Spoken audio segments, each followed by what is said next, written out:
Assalamualaikum warahmatullahi wabarakatuh. Perkenalkan, nama saya Sylvia Delia Putri dengan NPM 2201011080 dengan prodi Pendidikan Agama Islam Fakultas Tarbiyah dan Ilmu Keguruan. Di sini saya akan menjelaskan sebuah materi tentang apa itu mufti, namun sebelumnya kita akan jelaskan dulu apa itu ilmu usul fikih.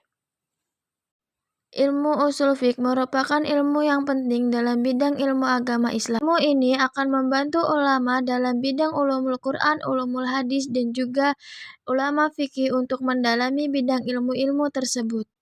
Dalam kajian ulumul Quran dan ulumul hadis, usul fikih diperlukan untuk memahami nas-nas yang ada dalam Al-Quran dan hadis.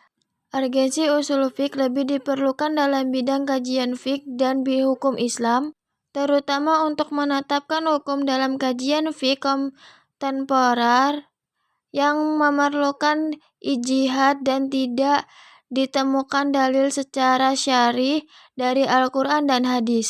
Dalam khazanah hukum Islam, diyakini bahwa orang yang tidak memahami usul fiqh dengan baik tidak akan mampu memahami hukum Islam secara tepat.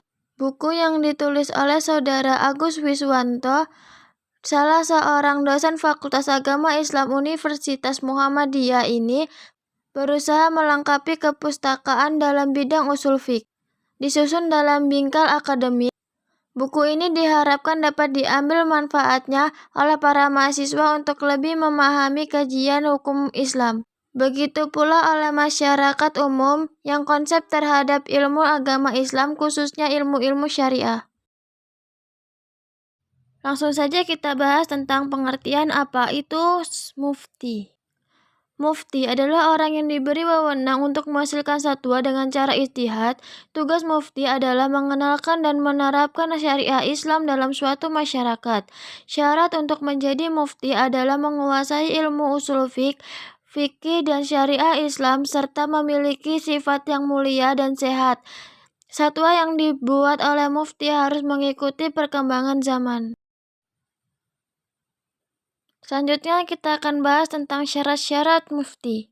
Yang pertama, seorang muslim, mukallafah, terhindar dari sifat-sifat fasik serta bisa menjadi muruah, memahami Al-Quran dan ilmu-ilmu yang terkait, mengetahui asbab nuzul Al-Quran dan asbab wurud al-hadis, mengetahui Al-Quran yang naskiyah dan ayat Al-Quran yang mansuha, mengetahui secara persis ayat-ayat muhkamat dan ayat-ayat mutasyabihat, mengetahui secara detail pentafsiran Al-Quran dan penafsirannya secara valid dan akurat, mengetahui secara detail tentang hadis-hadis Rasulullah, mengetahui ayat-ayat Makkiyah dan Madaniyah, mengetahui ilmu-ilmu agama Islam secara menyeluruh, mengetahui tentang kepentingan masyarakat banyak, dan harus menghindari dari sikap tercela.